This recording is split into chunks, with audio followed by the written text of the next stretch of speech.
Everyone, welcome to the Veerpat academy.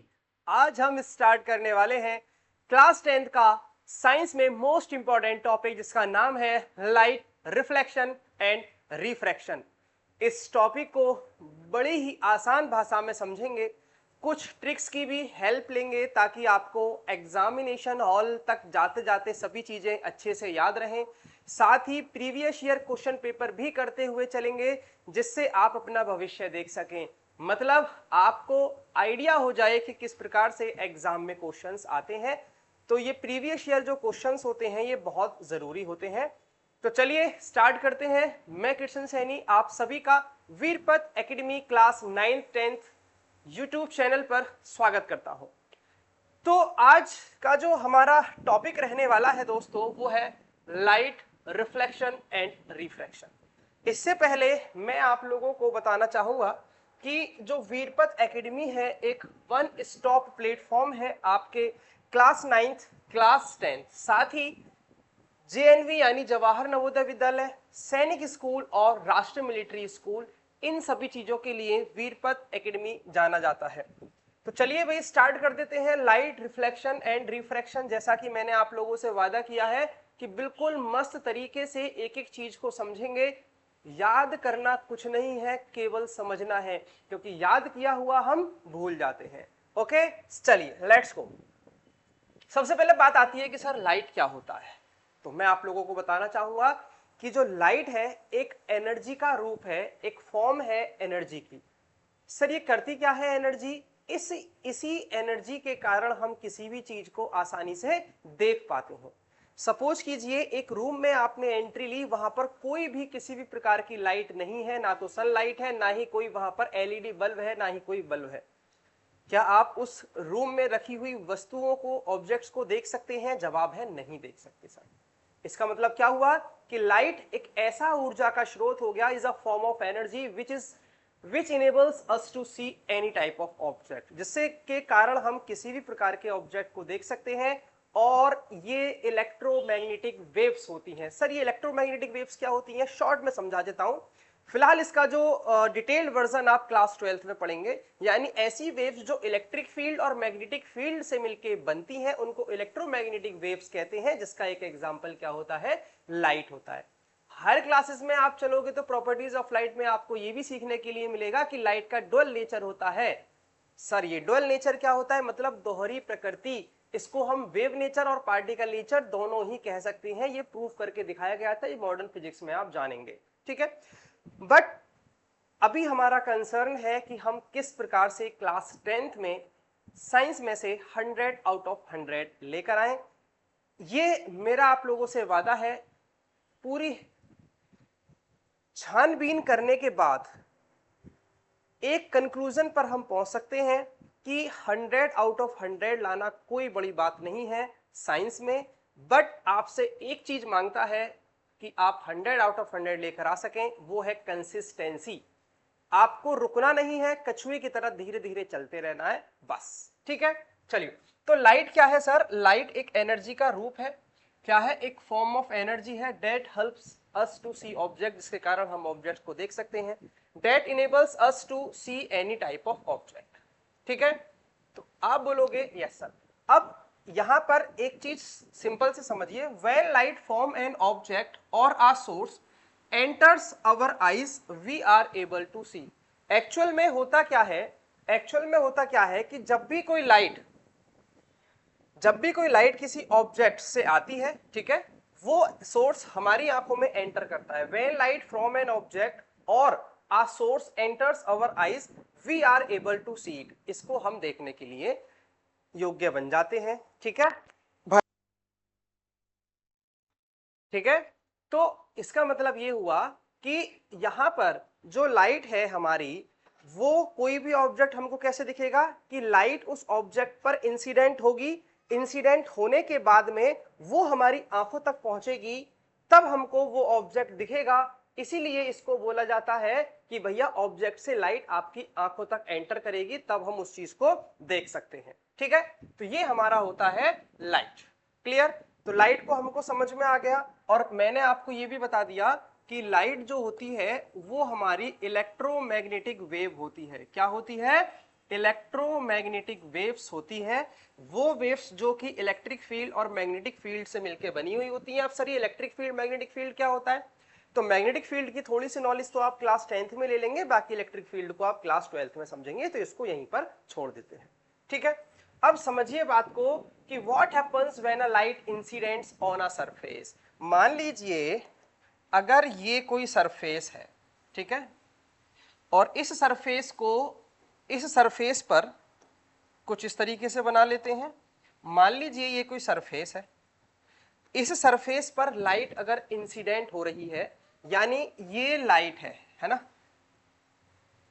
अब ये light रे कहलाई जाएगी। जब ये हम इसकी डायरेक्शन का सिंबल बना देंगे तो इसको दोस्तों हम क्या बोलेंगे? इसी को बोलेंगे लाइट रे। तो ये क्या है? हमारी एक लाइट रे है। ठीक है, इसको और अच्छे से बना देता हूं ताकि आपको चीजें और अच्छे से क्लियर हो जाएं। देखो, ये मान लीजिए कि ये लाइट रे है, तो जब भी लाइट रेस किसी भी बॉडी पर, किसी भी सरफेस पर, किसी भी ऑब्जेक्ट पर इंसिडेंट होगी तो तीन चीजें हो सकती हैं। क्या क्या हो सकता है सर? देखिए, नंबर 1, ये वापस जा सकती है। क्या जा सकती है? वापस जा सकती है। अगर ये वापस जाती है तो इसको हम क्या बोलते हैं? इसको हमें बोलना पड़ता है रिफ्लेक्शन। क्या बोलना पड़ता है? रिफ्लेक्शन बोलना पड़ता है। दूसरी चीज क्या हो सकती है? शॉर्ट में इसको मैं आर बोल सकता हूं।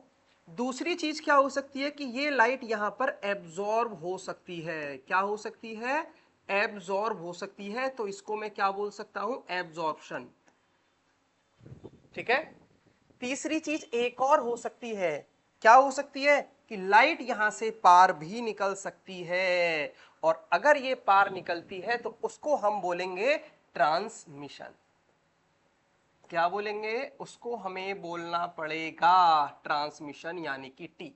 यानी जब भी कोई लाइट किसी सरफेस पर इंसिडेंट होंगी तो क्या क्या हो सकता है सर? क्या क्या हो सकता है भाई? एक चीज बहुत प्यारी सी हो सकती है, और वो चीज क्या है वो मैं आपको बता देता हूं। वो चीज है हमारी रेट। ये क्या है सर? Rate, RAT। रेट का क्या मतलब है? रेट का मतलब है रिफ्लेक्शन, एब्जॉर्प्शन, ट्रांसमिशन।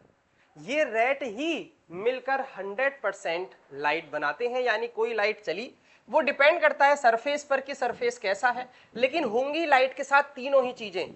ऐसा नहीं कि केवल रिफ्लेक्शन होगा तो केवल रिफ्लेक्शन होगा। हाँ, 95% रिफ्लेक्शन हो सकता है, बाकी 5% में दोनों भी हो सकते हैं। इन तीनों को मिला के ही 100% होता है। तो जब हम सबसे पहला वाला जो टॉपिक पढ़ेंगे रिफ्लेक्शन का, जो सबसे पहला वाला जो टॉपिक हम रिफ्लेक्शन का पढ़ेंगे, वो मेरे प्यारे बच्चों, उसमें हम ये नहीं कि 100% लाइट आ रही है तो 100% लाइट रिफ्लेक्ट हो जाएगी, नहीं, 95% हो जाएगी, बाकी 5% में आपका एब्जॉर्प्शन और ट्रांसमिशन भी होगा। इसलिए इन तीनों को मिला के क्या कहा गया है? 100% कहा गया है। ठीक है, तो ये तीन चीजें हमारी हो सकती है जब लाइट किसी भी सरफेस पर इंसिडेंट होती है। नेक्स्ट, अच्छा, लाइट की कुछ प्रॉपर्टीज की भी बात कर लेते हैं। वो प्रॉपर्टीज जो क्लास 10th के स्टैंडर्ड को मैच करेंगी अभी। ठीक है, सबसे पहले कहा गया है कि जो लाइट है वो स्ट्रेट लाइन में ट्रेवल करती है। कैसे करती है दोस्तों? स्ट्रेट लाइन में ट्रेवल करती है। सर ये स्ट्रेट लाइन में ट्रेवल करने का क्या मतलब है? स्ट्रेट लाइन में ट्रेवल करने का क्या मतलब है? मतलब ये है कि छोटी क्लासेस में हमने ये प्रैक्टिकल करके देखा था। क्या? कि अगर ये मान लीजिए पाइप है ना, इस पाइप में अगर कोई लाइट रे एंटर कर रही है, यानी यहां पर अगर आपको कैंडल आपने यहां पर रख दी है, अगर आपने यहां पर कोई कैंडल रख दी है तो वो कैंडल आपको दिख जाएगी। बट अगर आपने यहां पर कुछ इस तरीके का फॉर्मेशन बना दिया है, यहां पर आपको वो कैंडल अब नहीं दिखेगी, क्योंकि लाइट को तो कैसा जाना है? स्ट्रेट जाना है। छोटी क्लासेस में ये प्रैक्टिकल हमने करके देखा है, वहां से हम कह सकते हैं कि जो लाइट है वो हमेशा कैसे चलती है? स्ट्रेट लाइंस में ट्रेवल करेगी, सीधी रेखा में। रेक्टिलिनियर प्रोपोगेशन इसको बोला जाता है। क्या वर्ड इस्तेमाल कर सकते हैं इसके लिए? Rectilinear propagation. क्या वर्ड इस्तेमाल कर सकते हैं? Rectilinear propagation. ठीक है, नेक्स्ट सर, लाइट रिफ्लेक्ट भी हो सकती है और रिफ्रैक्ट भी हो सकती है। इनफैक्ट यही हमारे चैप्टर्स हैं, यही हमारे टॉपिक्स हैं कि लाइट रिफ्लेक्शन कब बोलेंगे और रिफ्रैक्शन कब बोलेंगे। तीसरा है भाई, लाइट स्प्लिट्स हो सकती है कलर्स में। आपको पता होगा कि जो रेनबो होता है जिसमें से विबग्योर, विबग्योर ही तो होता है रेनबो। क्या बोलते हैं इसको? Violet, indigo, blue, green, yellow, orange और रेड। तो ये मिक्सअप होते हैं किसके? वाइट कलर के, जो सनलाइट से आती है। अब ये लाइट टूट जाती है, स्प्लिट हो जाती है 7 कलर्स में, जिनको विबग्योर्स कहा जाता है, और इसी प्रोसेस को डिस्पर्सन कहा जाता है। ये पढ़ेंगे आप। नेक्स्ट है, लाइट स्कैटर्ड भी होती है। अगर लाइट ट्रेवल कर रही है, सामने कोई पार्टिकल आ जाता है, तो वहां पर लाइट स्कैटर्ड हो जाएगी। और ये जो स्कैटरिंग है, ये कलर वाइज या हम कह सकते हैं वेवलेंथ वाइज कम या ज्यादा होती है।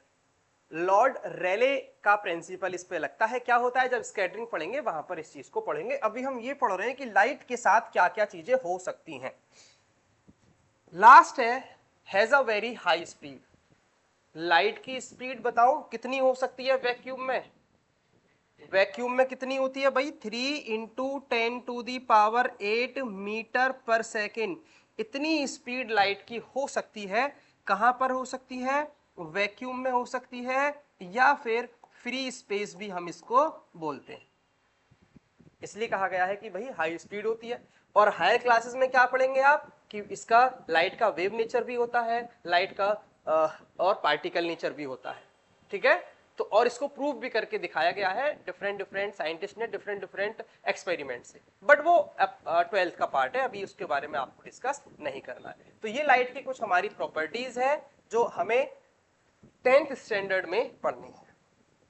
आगे बात करते हैं। देखो कुछ बेसिक भी जान लेते हैं, ऐसा बेसिक जो आपने छोटी क्लासेस में पढ़ा है, बट ये आपको थोड़ा सा हेल्प करेगा, एक रिवीजन भी हो जाएगा। सबसे पहले बात करते हैं ल्यूमिनस ऑब्जेक्ट्स कौन से होते हैं। तो ल्यूमिनस ऑब्जेक्ट्स का मतलब होता है वो ऑब्जेक्ट जो अपनी खुद की लाइट रखते हैं, है ना, जिनके पास खुद का प्रकाश होता है, वो डार्कनेस में भी देखे जा सकते हैं, है ना। एग्जाम्पल की मैं बात करूं तो सन, स्टार्स, कैंडल। कैंडल को जला दीजिए, वो दिख जाएगी आपको क्योंकि उसके पास खुद की लाइट है। आपको रात में स्टार्स, तारे दिखते हैं, वो भी आपको दिखते हैं। दिन में सन आपको दिखता है। ठीक है, तो ये सब हमारे क्या कहलाए जाते हैं? ल्यूमिनस ऑब्जेक्ट्स कहे जाते हैं। अगर मैं जस्ट इसका अपोजिट कर दूं कि सर नॉन ल्यूमिनस, तो इसका अपोजिट हो जाएगा, जिनके पास खुद की लाइट नहीं होती है, कोई सोर्स ऑफ लाइट उन पर इंसिडेंट होगा, उन पर आएगा, तब वो हमको दिखेंगे। इसमें एक छोटा सा कंफ्यूजन होता है, वो कंफ्यूजन होता है मून का। हमको लगता है कि मून हमको दिख रहा है भाई, कि मून क्या है? एक ल्यूमिनस ऑब्जेक्ट है, बट मून ल्यूमिनस ऑब्जेक्ट नहीं है। ठीक है, तो नॉन ल्यूमिनस में क्या आ गए? These objects do not emit light. वो लाइट एमिट नहीं करते हैं, खुद की उनके पास लाइट नहीं होती भाई। We see them only when light from a luminous source reflects from their surface. कोई ल्यूमिनस सोर्स से लाइट आएगी, उनके सरफेस से रिफ्लेक्ट होगी। ठीक है, तो उसको हम बोलते हैं नॉन ल्यूमिनस ऑब्जेक्ट्स। 3 प्रकार के मटेरियल्स और आते हैं जो लाइट से संबंधित होते हैं, जिसमें आप ट्रांसपेरेंट, ट्रांसल्यूसेंट और ओपेक ऑब्जेक्ट्स की बात करते हैं। बहुत ही सिंपल है। ट्रांसपेरेंट ऑब्जेक्ट्स ऐसे ऑब्जेक्ट्स होते हैं जिन पर अगर लाइट इंसिडेंट होती है तो वो उस लाइट को पार निकाल देते हैं, ट्रांसमिशन होता है। अगर नहीं होगा तो उसको ओपेक ऑब्जेक्ट कहा जाएगा, और आधा अधूरा होगा तो उसको ट्रांसल्यूसेंट कहा जाएगा। इनके एग्जाम्पल्स आप लोगों को पता होना चाहिए। आइए बात कर लेते हैं। तो ट्रांसपेरेंट मटेरियल की बात करते हैं। तो these materials allows most of the light to pass through them. Maximum light pass हो जाती है। देखो मान लीजिए ये कोई ऑब्जेक्ट है और ये कोई लाइट का सोर्स है। ठीक है, तो यहां से अगर ये कोई लाइट आ रही है तो ये मैक्सिमम लाइट को क्या कर देगा भाई? पार निकाल देगा। ऐसे ऑब्जेक्ट्स को हम ट्रांसपेरेंट ऑब्जेक्ट बोलेंगे।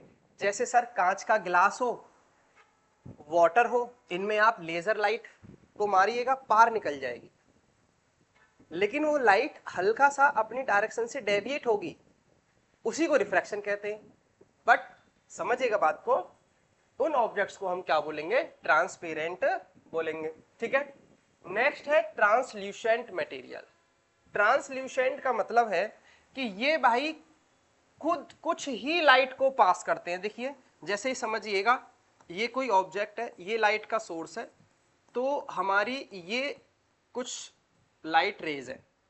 ये जो लाइट रेज आई हैं दोस्तों, इसमें से मान लीजिए ये तो ब्लॉक हो गई, ये पार निकल गई, ये पार निकल गई, बाकी कुछ ब्लॉक्स हो गए, तो उसको हम क्या बोलेंगे? ट्रांसल्यूसेंट बोलते हैं। तो इसमें क्या होगा? Allows some light to pass through but they scattered light. Light को स्कैटर करते हैं। स्कैटर क्या? लाइट को फैला देना। ठीक है, तितर बितर कर देना। स्कैटरिंग ऑफ लाइट में पढ़ेंगे अभी हम ये। So object behind them appears blurred. तो अगर इसके पीछे कोई ऑब्जेक्ट है वो आपको दिखेगा, ब्लर दिखेगा, धुंधला दिखेगा, प्रॉपर नहीं दिखेगा, बट हाँ इसके पीछे कुछ है।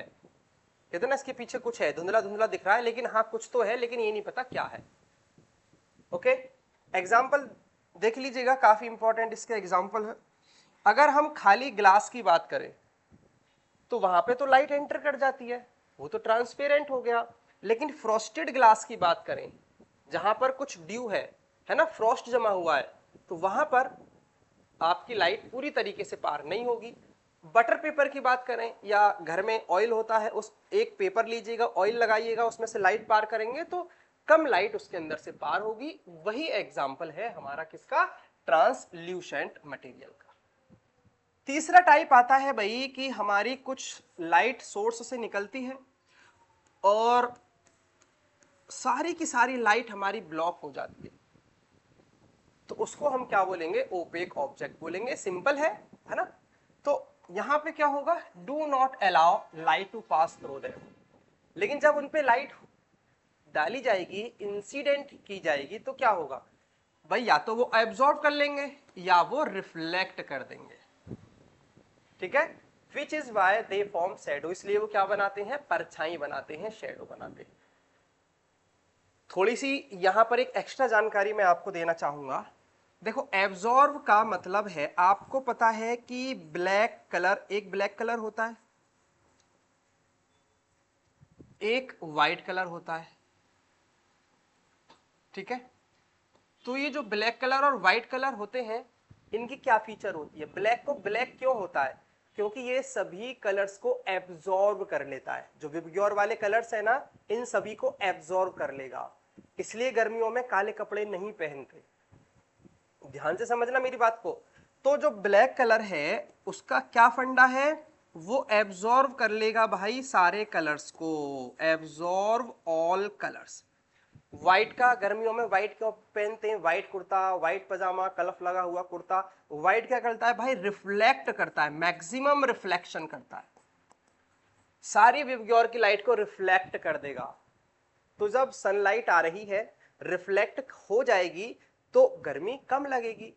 आजकल आप रील्स भी बहुत देखते हैं। रील्स में आपने देखा होगा, अगर आपको कमरा एसी जैसा ठंडा करना है तो छत पर एक काम कर दीजिएगा, चूना लाइएगा, उसमें पानी मिलाइएगा और उसको छत पर उसको पेंट कर दीजिएगा, क्योंकि वो सफेद होता है। ठीक है, जब उसकी एक लेयर जम जाएगी छत पे, तो मैक्सिमम लाइट जब आएगी तो मैक्सिमम रिफ्लेक्शन हो जाएगा। मान लीजिए 70% 80% रिफ्लेक्ट लाइट होगी, तो 20% एब्जॉर्प्शन हुआ, है ना? तो सीधी सी बात है, छत कम गर्म होगी, बन गया आपका घर ठंडा। ऐसे ही जो छत पर पानी के टैंक रखे हुए होते हैं, उनको भी कवर कर दिया जाता है सिल्वर कलर के किसी भी एक पॉलिथीन टाइप से, ताकि मैक्सिमम लाइट रे आए और रिफ्लेक्ट कर जाए। ओके, तो ये सब क्वेश्चंस को सीबीएसई बना के देता है। ये सारी फीचर्स आपके माइंड में होने चाहिए। इनको किसी भी भाषाओं में, देखो अगर मैं बात करता हूं सीबीएसई का, तो लैंग्वेज का खेल है, इसलिए आपके कॉन्सेप्ट क्लियर होना चाहिए। लैंग्वेज को आपको पकड़ना सीखना है। आता आपको सब कुछ है, पढ़ा हुआ भी आपका सब कुछ है, बट क्वेश्चन का जो डेजिग्नेशन है, जो डिजाइन किया गया क्वेश्चन है, वो कुछ इस भाषा का इस्तेमाल किया हुआ होगा कि आपको लगेगा यार ये तो हमने पढ़ा ही नहीं है। यही चीज आपको डिकोड करनी है बस, ठीक है। चलो तो एग्जांपल देख लीजिए भाई, वुड से कोई लाइट पार नहीं होगी, मेटल है, सोना है, चांदी है, कोई लाइट पार नहीं होगी, दीवार है, दीवार में भी कोई लाइट पार नहीं होगी। अब आप बोलोगे सर दीवार के कान होते हैं, वो एक अलग चीज है, ठीक है। तो ये सारी चीजें। अच्छा एक चीज बताइए, तो अब हमको समझ में आ गया कि ब्लैक कलर ब्लैक क्यों दिखता है, क्योंकि वो सारे कलर्स को एब्जॉर्ब कर लेता है। व्हाइट कलर व्हाइट क्यों दिखता है, क्योंकि वो सारे कलर्स का यहाँ से मतलब है विबग्योर को, वो रिफ्लेक्ट कर देता है। अब बात आती है सर रेड रेड क्यों दिखता है, येलो येलो क्यों दिखता है। ये रेड है तो आपको रेड क्यों दिख रहा है, क्योंकि आपके पास व्हाइट लाइट का कॉम्बिनेशन है विबग्योर। इस विबग्योर में से आपको रेड ही क्यों दिख रहा है, क्योंकि सारे कलर्स को एब्जॉर्ब कर लेगी बॉडी, रेड को ही रिफ्लेक्ट करेगी, तो आपको रेड दिखेगा। रोज आपको रेड क्यों दिखता है, क्योंकि वो विबग्योर के सारे कलर्स को तो एब्जॉर्ब कर लेता है, रिफ्लेक्ट किसको करेगा, केवल रेड को, इसलिए रेड आपकी आंखों तक आएगा। ये क्वेश्चन सीबीएसई में पूछा जा चुका है एक बार कि आपको रेड रेड क्यों दिखता है, क्योंकि वो कलर हमको वही दिखेगा जो रिफ्लेक्शन होगा। अभी कहा ना कि कोई लाइट उस पर इंसिडेंट होगी तो वहां से रिफ्लेक्ट होकर आपके पास आएगी, तो यहीं से क्वेश्चंस बनते हैं। तो अब तीनों चीजें क्लियर हो गई, सारे एब्जॉर्ब होते हैं, सारे रिफ्लेक्ट होते हैं, एक रिफ्लेक्ट होता है तो वही दिखता है। ब्लू क्यों दिखेगा आपको, कि रिफ्लेक्शन होगा, ठीक है। चलो आसमान नीला क्यों दिखता है, ये सारे जो देखो अगर मैं बात करूं, ये साइंस के अंदर फिजिक्स का चैप्टर है। फिजिक्स का मतलब होता है कि नेचर में जो भी घटनाएं घट रही हैं उसका आंसर आपको फिजिक्स में मिलेगा, जो कि एक साइंस का पार्ट है। अभी साइंस सब्जेक्ट पढ़ रहे हैं आप, जिसमें फिजिक्स केमिस्ट्री बायोलॉजी है। हायर क्लासेस में आप 11th में मूव करेंगे तो वहां पर आपको तीनों सब्जेक्ट्स अलग अलग देखने के लिए मिलेंगे, चारों सब्जेक्ट्स, मैथ और बायो 2 हो गए। तो पॉइंट ये है कि फिजिक्स का मतलब है नेचर में जो भी चीज घटित होती है। सर आसमान नीला क्यों है, सर अचानक धूप थी बारिश क्यों आ गई, सर धूप में बारिश हो रही है तो ये हमको रंग बिरंगा क्या दिखाई दे रहा है। अगर हम रेनबो दिखता है, अगर हम एरोप्लेन में चले गए तो वही रेनबो जो हमको आधा दिखता है वो हमको पूरा दिखने लगेगा। तो नेचर में जो भी घटनाएं घटेंगी वो सब फिजिक्स में आंसर आपको मिलेगा। ओके चलो, तो ये बेसिक चीजें हमने जान ली। अब हम अपने मेन पॉइंट पर आते हैं, जो कि हमारा देखो लाइट रिफ्लेक्शन और रिफ्रैक्शन था। तो अभी हमने किसके बारे में जान लिया, अभी हमने किसके बारे में जान लिया, अभी हमने जान लिया है लाइट के बारे में। अब होता क्या है कि भाई साहब समझिएगा बात को, ये कोई सरफेस है, इस पर लाइट इंसिडेंट होती है। तो मैंने क्या बताया, ये कोई मीडियम है, कोई भी मीडियम ले लीजिए आप, इसको एयर मान लीजिए। एयर मीडियम का मतलब है कि यहां पे पूरे पे क्या है, air air air air air, ठीक है। तो लाइट अगर एयर से चल रही है तो इस सरफेस से टकराकर लाइट एयर में ही वापस आ जाएगी। इस पॉइंट को हम क्या बोलते हैं, रिफ्लेक्शन बोलते हैं, हिंदी में इसको परावर्तन बोला जाता है, ठीक है। यही पॉइंट है हमारा। तो reflection of light is the process in which light रे strike a surface and bounce back into the same medium. Same medium वाली कहानी बहुत इंपॉर्टेंट है। अब सर एक चीज बताइए, कंडीशन क्या होनी चाहिए कि ये सरफेस रिफ्लेक्शन ज्यादा करे, यानी रिफ्लेक्शन ही करे। सर अगर आप देखो, मैंने कहा ये सोर्स पर डिपेंड करता है, ऑब्जेक्ट पर डिपेंड करता है। अगर मैं यहां पे कांच का गिलास रख दूं तो रिफ्लेक्शन नहीं होगा, पार निकल जाएगी,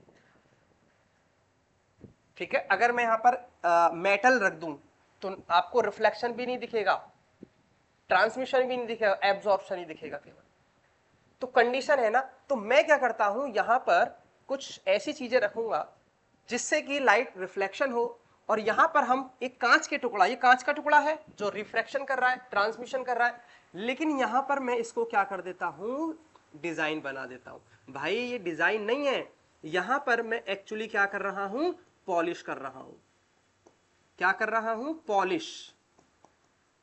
ये पॉलिश किसकी है, ये पॉलिश सिल्वर की है, याद रखिएगा।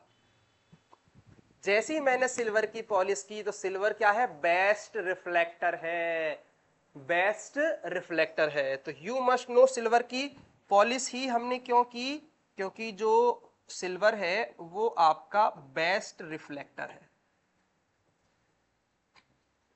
सबसे अच्छा परावर्तक कहा जाता है, सबसे ज्यादा मैक्सिमम लाइट को रिफ्लेक्ट करता है, इसलिए यहां पर मैंने पॉलिश कर दी। ठीक है, किसकी? सिल्वर की। अब यहां पर क्या होगा, लाइट इंसिडेंट करेगी, वापस आ जाएगी सेम मीडियम में, उसी को रिफ्लेक्शन कहते हैं।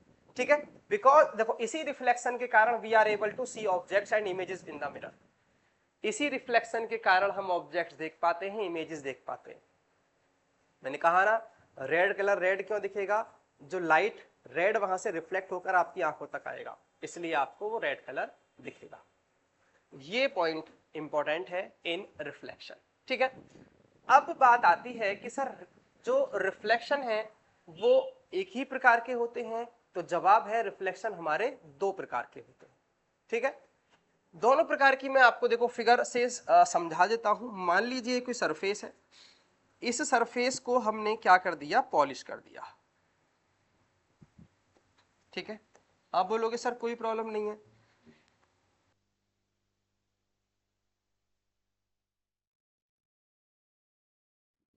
तो यहां पर बेटा इसको मैंने, कोई लाइट इंसिडेंट हो रही है, ठीक है, और एक ये लाइट इंसिडेंट हो रही है, एक ये लाइट इंसिडेंट हो रही है। ठीक है सर, अभी ये देखो ये क्या है, ये लाइट रे है क्या? नहीं, ये लाइन सेगमेंट है।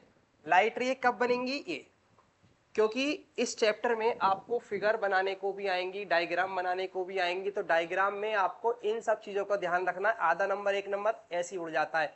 ये लाइट रे अब बनी है, अगर मैं इन तीनों को हटा दूंगा तो ये केवल लाइन सेगमेंट है, इससे कोई मतलब नहीं है, कोई नंबर नहीं मिलेगा आपको, नॉलेज ही नहीं है आपको, है ना।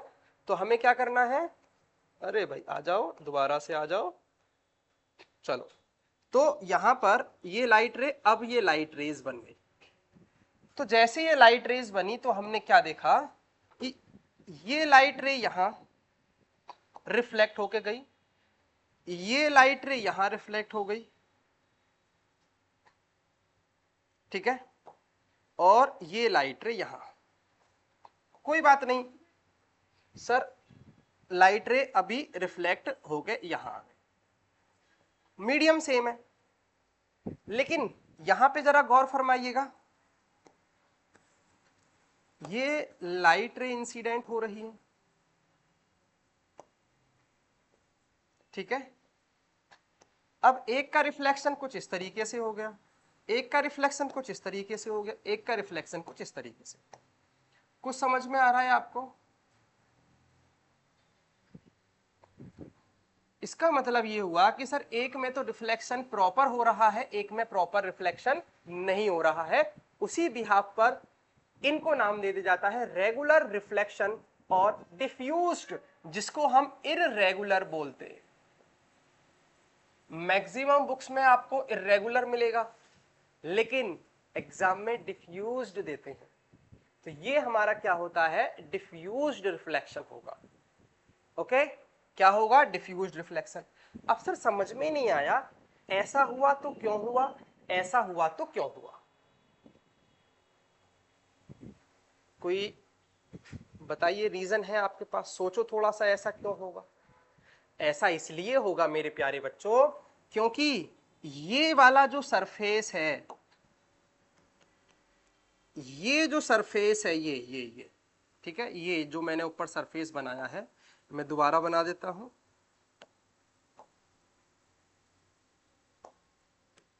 ये जो सरफेस है, ये जहां से लाइट इंसिडेंट हो रही है, सरफेस जो आपको डार्क दिख रहा है ना, ये सरफेस, ये सरफेस कैसा है, ये सरफेस है स्मूथ।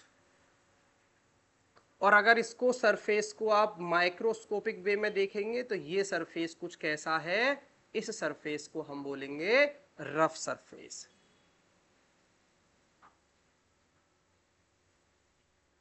क्या बोलेंगे? इसको बोलेंगे रफ सरफेस।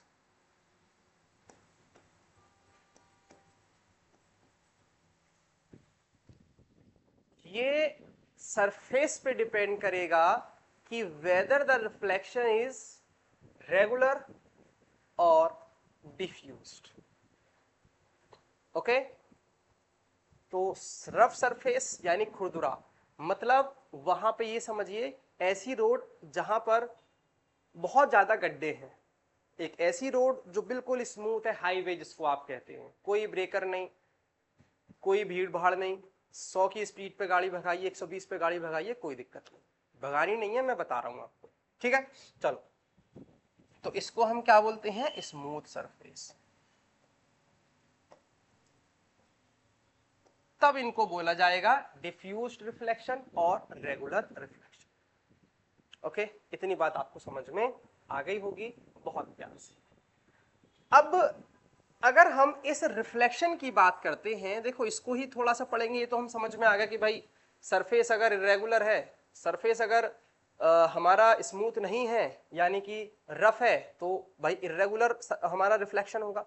अब हम इसकी बात करते हैं, तो रेगुलर रिफ्लेक्शन में भी कुछ नियम हैं, ये देख रहे हैं आप, ये जो चीज है ये है प्लेन मिरर। सर ये मिरर कहां से आ गया, देखिए मैं आपको बता देता हूं। एक्चुअल में हुआ क्या था, ये है कांच का टुकड़ा, इसी टुकड़े को हमने पॉलिश कर दिया, किससे किया था, सिल्वर से। अब इसी को अगर मैं पॉलिश कर देता हूं सिल्वर नाइट्रेट यानी कि AgNO3 से, किससे, AgNO3, जिसको हम क्या बोलते हैं, सिल्वर नाइट्रेट। अरे आप सभी के घर में मिरर है, प्लेन मिरर है, एक ऐसा मिरर जिससे आप अपने आप का फेस देख के सुबह स्कूल जाते हो, तैयार होते हो, है ना, मेकअप करते हो अपना, उसके पीछे की जो पॉलिश है वही सिल्वर नाइट्रेट होती है। अच्छा क्वेश्चन है, अगर वो पॉलिश हल्की सी हटा दो आप नाखून से, या कोई शीशा टूट गया हो तो हटा के देखिएगा, आधे से पॉलिश हटा दीजिएगा, आधे से मत हटाइएगा, तो जितने पोर्शन से पॉलिश हट चुकी है वहां पे आपको कुछ भी नहीं दिखेगा, क्योंकि वहां पे रिफ्लेक्शन ही नहीं होगा, और जब रिफ्लेक्शन ही नहीं होगा तो आपको दिखेगा क्या, कुछ नहीं दिखेगा। जहां पे पॉलिश है वहां पे रिफ्लेक्शन होगा, और जहां रिफ्लेक्शन होगा वहां पर आपको दिखेगा। तो ये पॉलिश किसकी होती है, AgNO3 की होती है, जिसको हम क्या बोलते हैं, सिल्वर नाइट्रेट। अब इसको अगर ऐसा कर देते हैं तो इसी को हम एक नाम दे देते हैं मिरर।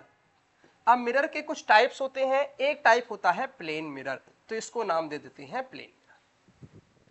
ओके, तो आपके घर में जो मिरर है वो प्लेन मिरर है, सिंपल। चलिए आगे आ जाते हैं। तो अगर ये मिरर है तो इस मिरर पर मैं एक लाइन खींच देता हूं, कंडीशन ये है उस लाइन की कि ये इसके 90 का एंगल बनाएगी, किसका, 90 डिग्री का। तो इसको क्या नाम देते हैं हम, क्या नाम देते हैं इसको, नॉर्मल। इस मिरर को ऐसा है ऐसे कर दो तो उस केस में ये नॉर्मल हो जाएगा, अगर ये मिरर है तो एग्जैक्टली ये जो फिगर आपको दिख रही है ये प्लेन मिरर है, और ये जो डॉटेड डॉटेड लाइन है इस कॉल्ड नॉर्मल रे। क्या बोलेंगे इसको हम, नॉर्मल या खाली नॉर्मल रे। अब नॉर्मल रे बार बार ना कहना पड़े, सिंपल नॉर्मल बोल देते हैं। ओके, तो ये चीज हमारी क्लियर हो गई, प्लेन मिरर आ गया, नॉर्मल आ गया। अब हुआ क्या, कोई भी लाइट रे है वो इंसिडेंट हो रही है, यहां पर आप आसानी से देख पा रहे होंगे कि जो लाइट रे है वो इंसिडेंट हो रही है। देखो ये लाइट रे जो है ये है ना, ये इंसिडेंट हो रही है, और जब इंसिडेंट हो रही है और हम पढ़ रहे हैं रिफ्लेक्शन, तो सीधी सी बात है इस मीडियम में हो रही है तो इसी मीडियम में वापस जाएगी, तो ये लाइट रे इस मीडियम में क्या है, वापस चली जाएगी। ये देखो वापस चली गई। अच्छा सर एक बात बताइए, ये वापस गई ठीक है, ये अगर इंसिडेंट ऐसे हो रही है तो वापस ऐसे भी तो जा सकती थी, ऐसे भी तो जा सकती थी, ऐसे भी तो जा सकती थी, ऐसे ही क्यों गई, क्योंकि इसके पीछे एक कारण है, वो कारण है इसका रूल, कि भाई नियम है, अगर मैं आपसे 10 रुपए लेता हूं तो मेरा रूल ये कहता है कि मैं आपको 10 रुपए वापस करूंगा, तो इसका भी कुछ रूल है।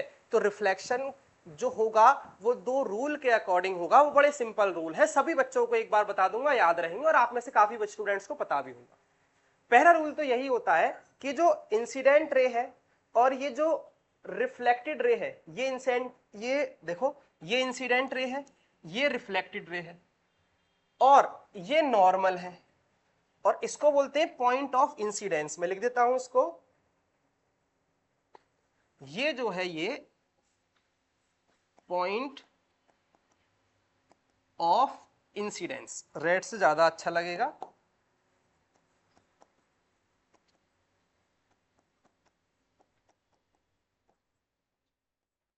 पॉइंट ऑफ इंसिडेंस का मतलब है जिस पर तीनों रेज मिलती हैं, इंसिडेंट रे, नॉर्मल और रिफ्लेक्टेड रे, उसको पॉइंट ऑफ इंसिडेंस बोलते हैं। ओके, तो अगेन सुनिएगा मेरी बात को बहुत ध्यान से, ये इंसिडेंट रे, ये रिफ्लेक्टेड रे और ये नॉर्मल, ये तीनों एक ही प्लेन में होंगे। सर प्लेन का क्या मतलब है वो भी बताऊंगा, अभी फिलहाल ये समझिए एक ही प्लेन में होंगे।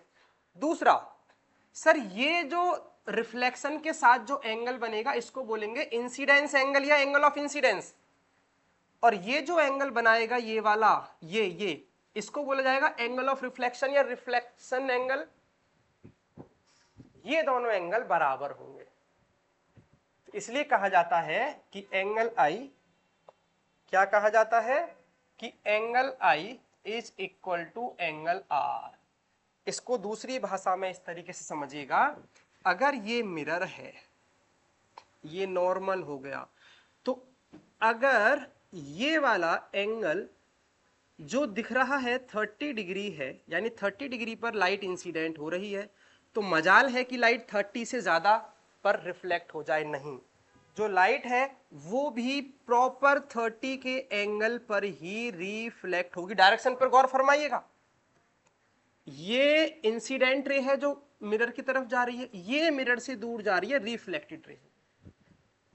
अब इसमें एक मेजर दिक्कत क्या आएगी, 10 में से 4 बच्चे क्या करेंगे, सर जी ये मिरर हो गया, ये नॉर्मल हो गया, यहां तक वो बिल्कुल ठीक है, सर ये इंसिडेंट रे हो गई, अब भी वो ठीक है, ये रिफ्लेक्टेड रे हो गई, यहां तक वो ठीक है।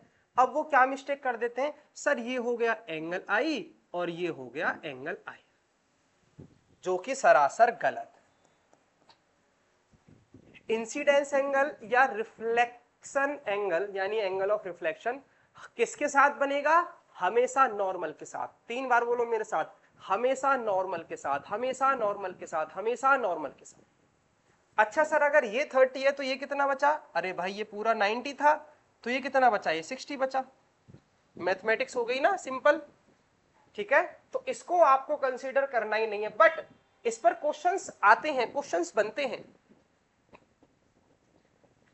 तो सिंपल सा रूल पहला, angle i is equal to angle r, और ये तीनों लाइन एक ही प्लेन में होंगी। प्लेन का मतलब क्या होता है ये भी समझ लीजिएगा। देखो आपको पता है कि ये हमारी एक्स एक्सिस होती है ना, एक्स एक्सिस, ये हमारी वाई एक्सिस होती है जब 2 डायमेंशन की बात आती है। लेकिन अगर हम बात करते हैं दोस्तों, अगर हम बात करते हैं एक और डायरेक्शन की, वो जेड एक्सिस होती है, ये इसके परपेंडिकुलर और ये इसके परपेंडिकुलर रहेगी, जो आपकी तरफ होगी। उसको बनाएंगे कैसे, यहां पे बना देते। तो यहां पे मैं जो भी कुछ लिखूंगा वो मैंने एक्स वाई प्लेन में लिखा। किस में लिखा, इसको बोलेंगे एक्स वाई प्लेन। प्लेन मतलब 2 डायमेंशन को शो करता है कि कौन कौन सी डायमेंशन ली गई है। तो एक्स और वाई, एक्स वाई प्लेन हो गया। ये वाई और जेड है, इसको मैं क्या बोलूंगा, वाई जेड प्लेन बोलूंगा। इसको मैं क्या बोलूंगा, जेड एक्स प्लेन बोलूंगा। जैसे आपने स्कूल में आपकी टीचर, एक व्हाइट बोर्ड हो गया, जैसे इसी को ले लीजिए, डिजिटल बोर्ड है ना। डिजिटल बोर्ड कैसा बना हुआ है, इस प्रकार से। तो ये एक्स एक्सिस हो गई, ये वाई एक्सिस हो गई। तो अब आपका टीचर या मैं जो भी आपको लिख के पढ़ा रहे हैं वो किस में पढ़ा रहे हैं, एक्स वाई प्लेन में। एग्जैक्टली ये भी तीनों में से किसी एक ही प्लेन में होंगे। कौन कौन तीनों, इंसिडेंट रे कहां है, ये रिफ्लेक्टेड रे ये, और नॉर्मल, तीनों एक ही लाइन में होते हैं। इनको बोलते हैं क्या, लॉज ऑफ रिफ्लेक्शन, जो कि बहुत आसान भाषा में आपको समझ में आ गए होंगे। आइए एक बार इसको पढ़ लेते हैं। देखो, incident ray, reflected ray and the normal all lie in the same plane. तीनों ही किस में होते हैं, सेम प्लेन में होते हैं। समझ में आ गया। और ये कह रहा है कि जो एंगल ऑफ रिफ्लेक्शन है, जो एंगल ऑफ इंसिडेंस है, वो हमेशा इक्वल होगा किसके, एंगल ऑफ रिफ्लेक्शन। अब ये है तो बड़ी इजी, बट यहां से क्वेश्चन बहुत प्यारा बना के देते हैं। कराऊंगा मैं आपको सब किस तरीके से, ठीक है। फिलहाल ये लॉज हमको समझ में आ गए। अब बात करते हैं प्लेन मिरर बहुत ज्यादा ज्यादा ज्यादा इंपॉर्टेंट है। प्लेन मिरर, और इंपॉर्टेंट हो ही क्यों ना, डेली लाइफ में यूज होता है, और जो चीज डेली लाइफ में सबसे ज्यादा यूज होती है तो भाई वो तो इंपॉर्टेंट है ही। तो ये भाई साहब अपने आप को जो देख रहे हैं ये प्लेन मिरर में ही देख रहे हैं। प्लेन मिरर की कुछ खासियत है क्या, जैसे ये प्लेन मिरर है, अगर यहां पर आपका दोस्त खड़ा है तो आपका दोस्त की जो इमेज बनेगी वो भी उतनी ही दूरी पर बनेगी जितनी दूरी पर ये होगा। सेम देखो इस तरीके से बनी हुई है, ये बीच में ये मिरर है, तो भाई साहब ये यहाँ पे स्टाइल में खड़े हैं और वहां पर स्टाइल में इनकी क्या बन रही है, इमेज बन रही है। अच्छा, प्लेन मिरर से पहले एक और कॉन्सेप्ट पर आते हैं कि सर ये प्लेन मिरर आया कहां से। ठीक है, चलो, तो सबसे पहले तो हमने ये डिस्कस कर ही लिया कि मिरर क्या होता है ना। मिरर क्या होता है, एक कांच के टुकड़े को पॉलिश कर दीजिएगा पीछे से सिल्वर नाइट्रेट से, वो आपका मिरर हो जाएगा। सिल्वर से पॉलिश कर देंगे तो वो मिरर हो जाएगा। अब मिरर दो प्रकार के होते हैं, मिरर्स के टाइप्स।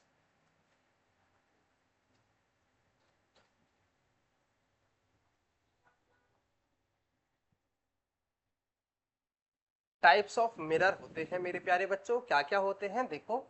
टाइप्स ऑफ मिरर की अगर मैं बात करूं तो सबसे पहला होता है प्लेन मिरर। आप में से कुछ बच्चे कह रहे होंगे सर कॉनकेव कॉन्वेक्स होता है, कुछ बोल रहे होंगे sir concave convex plane mirror तीन होते हैं, लेकिन दो ही होते हैं। देखो कैसे, एक होता है आपका प्लेन मिरर, दूसरा आपका होता है स्फेरिकल मिरर।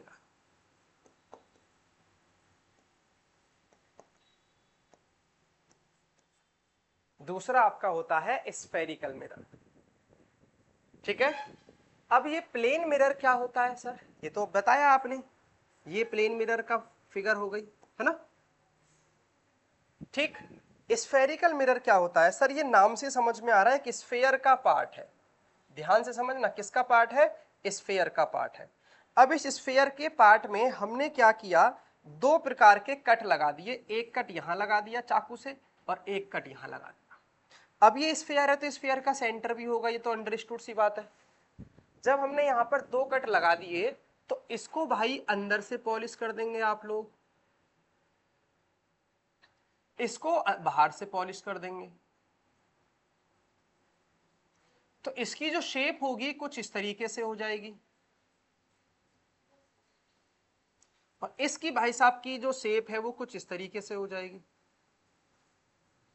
इन्हीं को बोला जाता है कॉन्वेक्स मिरर, और इसको बोला जाता है कॉनकेव मिरर। सर बड़ा कंफ्यूजन रहता है क्लास में, मैडम ने सर ने पढ़ाया था भूल जाते हैं। भाई भूलना नहीं है, जब भी आपको अंदर की तरफ जाना पड़े, यानी इसका जो रिफ्लेक्शन साइड है वो अंदर की तरफ है, अंदर बोला गुफा की तरफ है, केव मतलब होती है गुफा, तो गुफा में अंदर जाना पड़े तो वो कॉनकेव, जबकि जिसका रिफ्लेक्शन पोर्शन आपको बाहर ही मिल जाए वो वैक्स कॉन्वेक्स। एक याद रखिए, दूसरा इसका अपोजिट याद हो जाएगा। तो इसका जो रिफ्लेक्शन साइड है, रिफ्लेक्शन जो पोर्शन है वो किधर है, बाहर की तरफ है। ठीक है, और इसका जो रिफ्लेक्शन जो पोर्शन है, रिफ्लेक्स पोर्शन जो है, ठीक है, वो अंदर की तरफ है। अंदर मतलब गुफा में है, गुफा मतलब के। ओके, तो इस तरीके से मिरर दो ही प्रकार के होते हैं, प्लेन और स्फेरिकल। स्फेरिकल को फर्दर क्लासिफाइड किया गया है दो टाइप्स में, which is known as convex mirror and concave mirror. ये दोनों बहुत इंपॉर्टेंट है, इनसे बनने वाली इमेजेस, इनसे इनके यूजेस वो बहुत इंपॉर्टेंट है, वो फ्रीक्वेंटली आस्क्ड क्वेश्चंस रहते हैं, मतलब किसी ना किसी एग्जाम में रिपीट होते रहते हैं ये किसी ना किसी ईयर में। ठीक है, तो ये बहुत सारी चीजें इंपॉर्टेंट है, तो इसे करेंगे डिस्कस। बट अभी पहले हमने प्लेन मिरर स्टार्ट किया था, टाइप्स ऑफ मिरर हो गए, और ये मिरर का काम क्या होता है, इमेज बनाना। ये इमेज क्या होता है, ये सारी चीजें अभी हम समझेंगे। तो मिरर के बाद में इमेजेस हैं, फिर इमेजेस के भी टाइप्स होते हैं, ये सारी चीजें 1 बाय 1 समझेंगे, बट इनको हम पढ़ेंगे नेक्स्ट लेक्चर में, और उसी के बाद पढ़ेंगे plane mirror and spherical mirror. ठीक है, अब आप लोगों से मेरी रिक्वेस्ट है कि मुझे बताएंगे, यहां तक किसी भी स्टूडेंट को कोई भी दिक्कत हो तो वो मुझे बता सकता है। कमेंट करके जरूर बताएंगे दोस्तों कि क्लास कैसी रही, कौन सा पार्ट आपको अच्छा लगा, कौन सा पार्ट अच्छा नहीं लगा, क्या और हम आपके लिए बेस्ट कर सकते हैं, क्या हमने जो स्ट्रेटजी सोची है उसको और किस तरीके से पूरा कर सकते हैं। मकसद सिर्फ इतना सा है कि शिक्षा बहुत महंगी जो हो गई है, ये बहुत ही आसानी से सबके घरों में पहुंचे। कोई भी बच्चा इंग्लिश मीडियम का जो इंग्लिश मीडियम में पढ़ना चाहता है और पैसे के अभाव से ना पढ़ पाए, अब ऐसा नहीं होगा। आप सभी तैयारी कीजिए, वीरपत एकेडमी आप सभी के साथ है दोस्तों। तो आज इतना ही, कमेंट में जरूर बताएं कि क्लास कैसी रही, क्या कमी रही, क्या पोर्शन अच्छा लगा आप लोगों को। बाकी मुलाकात करते हैं बहुत जल्द नेक्स्ट क्लास में, तब तक आप सभी लोग अपना ख्याल रखेंगे। Okay, bye bye, take care, जय हिंद, जय भारत।